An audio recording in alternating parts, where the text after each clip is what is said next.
বিশ্বনাথৰ বিহালী সদৌ অসম প্ৰাথমিক টেট উত্তীৰ্ণ শিক্ষক সমাজৰ সম্বৰ্ধনা বিধায়ক ৰঞ্জিত দত্তক লগতে বিভিন্ন সমস্যা এখন স্মাৰক পত্ৰ প্ৰদান কৰে।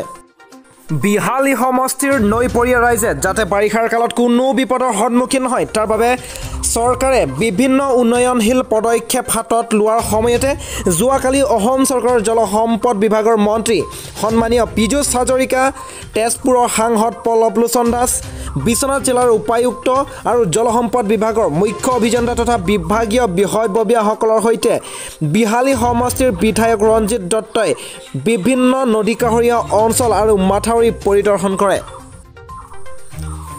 বিশ্বনাথৰ গহপুৰত দেওবাৰলৈ কভিডৰ মৃত্যু হয় 10জন লোকৰ। এই তথ্য জানিবলৈ দিয়ে গহপুৰৰ প্ৰশাসনে।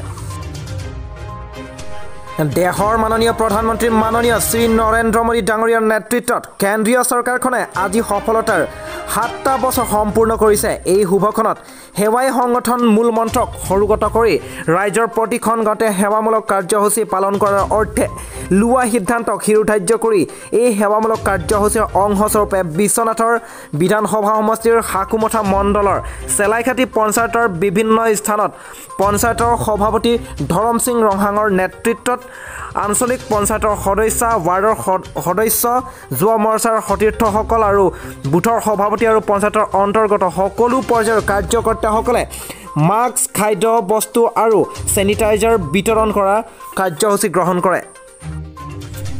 বিশ্বনাথৰ বালিচাং গাঁও পঞ্চায়তৰ অন্তৰ্গত 1 নং দিলিচাঙৰ নিবাসী 50 বছৰীয়া মদন মণ্ডল নামৰ ব্যক্তিৰ গাত আক্ৰান্ত কভিড পজিটিভ। এই তথ্য জানিবলৈ দিয়ে ধুলি লক্ষ্মণ বস্তি 1 নং দিলিচাঙৰ লাট গাঁওবুঢ়া বৰুৱা আমৰিদেৱে। অসমত পুনৰ 3245 জনৰ দেহাত ধৰা পৰে কভিড পজিটিভ। বৰ্তমানলৈ ৰাজ্যত কৰোনাৰ আক্ৰান্তৰ সংখ্যা 4,06,868 জনলৈ পাইছে বৃদ্ধি। আনহাতে যোৰহাটৰ সমাজ জীৱনৰ অন্যতম ব্যক্তি সমীৰণ বৰদলৈৰ মৃত্যু। আজি পুৱা 7:12 বজাত যোৰহাটৰ নিজা বাসগৃহত বৰদলৈৰ মৃত্যু। অসম সাহিত্য সভাৰ প্ৰাক্তন ভাৰপ্ৰাপ্ত প্ৰধান সম্পাদক আছিল বৰদলৈ। অসম আন্দোলনৰো অগ্ৰণী নেতা আছিল সমীৰণ বৰদলৈ। আৰু আনটো খবৰ হৈছে কৰোনা কেন্দ্ৰিক জটিল পৰিস্থিতিৰ পৰিপ্ৰেক্ষিতত ৰাজ্যজুৰি আন্তঃজিলা যাতায়াত বন্ধ থকাৰ অচিলালৈ অৰ্থ সংগ্ৰহৰ অবৈধ বেহা মেলা এটা কুখ্যাত দালাল দেওবাৰে ৰঙাঘৰ আলহী হ'বলগীয়া হয় ঢকুৱাখানাত। আজিৰ আনটো খবৰ হৈছে কামৰূপ জিলাৰ বকুত দেওবাৰে পুনৰ বন ধ্বংসীকাৰী মূল্যৱান শাল গছ কাটি সেউজ বনাঞ্চল ধ্বংস কৰাৰ ঘটনা পোহৰলৈ আহিছে। আৰু আনটো খবৰ হৈছে অতিমাৰী কৰোনাত ভয়ংকৰ পৰিস্থিতিয়ে মানৱ সমাজৰ স্বাভাৱিক জীৱন পৰিক্ৰমা এক প্ৰকাৰৰ স্থবিৰ কৰি পেলাইছে। গহপুৰৰ এগৰাকী বিশিষ্ট শিক্ষাবিদে নিস্বাৰ্থভাৱে একাধিক মানৱ সেৱামূলক কৰ্মৰে মহানুভৱতাৰ পৰিচয় দাঙি ধৰি সচেতন মহলৰ দৃষ্টি আকৰ্ষণ কৰিছে। আনহাতে দ্বিতীয় খবৰটো হৈছে নামনি সোৱণশিৰি জলবিদ্যুৎ প্ৰকল্পত কৰ্মৰত বিভিন্ন শ্ৰমিকসকলৰ কভিড সুৰক্ষাৰ স্বাৰ্থত ধেমাজি জিলা উপায়ুক্ত পি বিজয় ভাস্কৰ ৰেড্ডিৰ নিৰ্দেশ মৰ্মে NHPCত শনিবাৰৰ পৰা টীকাকৰণৰ লগতে কভিড টেষ্টৰ পৰীক্ষা কৰিছে।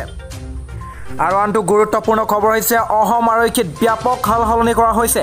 তিনিচুকীয়াৰ DSP দীপক তামুলীক গোলাঘাটৰ DSP লৈ বদলি কৰা হৈছে। আৰু তিনিচুকীয়াৰ নতুন DSP হ'ব হেমন্ত বড়ো। আৰু আনটো ৰাজ্যৰ গুৰুত্বপূৰ্ণ খবৰ হৈছে নগাঁৱত বৃহৎ পৰিমাণৰ ড্ৰাগছ উদ্ধাৰ। নগাঁও জিলাৰ নৱনিযুক্ত আৰক্ষী অধীক্ষক আনন্দ মিশ্ৰাই ড্ৰাগছৰ বিৰুদ্ধে কঠোৰ পদক্ষেপ গ্ৰহণ কৰাত নিতৌ গ্ৰেপ্তাৰ হৈ আছে 9 ব্যৱসায়ী। দেওবাৰে নিশাৰ ভাগত জুৰীয়া আৰক্ষীৰ এক অভিযানত বটদ্ৰৱাৰ সমীপৱৰ্তী জামুগুৰি গাঁৱৰ পৰা বৃহৎ পৰিমাণৰ ব্ৰাউন চুগাৰসহ হবিবুৰ ৰহমান নামৰ এজন ড্ৰাগছ সৰবৰাহকাৰী আটক কৰিবলৈ সক্ষম হয়। বিগত দীৰ্ঘদিন ধৰি ধৃত হবিবুৰ ৰহমানে নিষিদ্ধ ড্ৰাগছৰ বেহাৰ লগত জড়িত হৈ আছিল। আৰু আনটো খবৰ হৈছে কৰোনাই গৰকা সময় গ্ৰন্থ উন্মোচন। কৰোনাই গৰকা সময় শীৰ্ষক এখন ব্যক্তিক্ৰমী গ্ৰন্থ লখিমপুৰ জিলাৰ নাৰায়ণপুৰৰ তাঁতিবাহৰ নিবাসী তথা লোকপ্ৰিয় মজলীয়া বিদ্যালয়ৰ শিক্ষক মহেন্দ্ৰ শইকীয়াই বিগত কৰোনা কালত লিখি উলিওৱা ব্যক্তিক্ৰমী গ্ৰন্থ শনিবাৰে বিয়লি নিজ গৃহতে উন্মোচন কৰে। উল্লেখ্য যে কভিড সৃষ্টিৰ পৰিৱেশৰ বাবে দেশত লকডাউন দিয়া দিন ধৰি যোৱা সম্পূৰ্ণ এটা বছৰে কভিড সম্পৰ্কীয় বিভিন্ন পৰিৱেশ পৰিস্থিতিৰ অভিজ্ঞতা সামৰি গ্ৰন্থখন প্ৰকাশ কৰি উলিয়াইছে লেখক মহেন্দ্ৰ শইকীয়াই।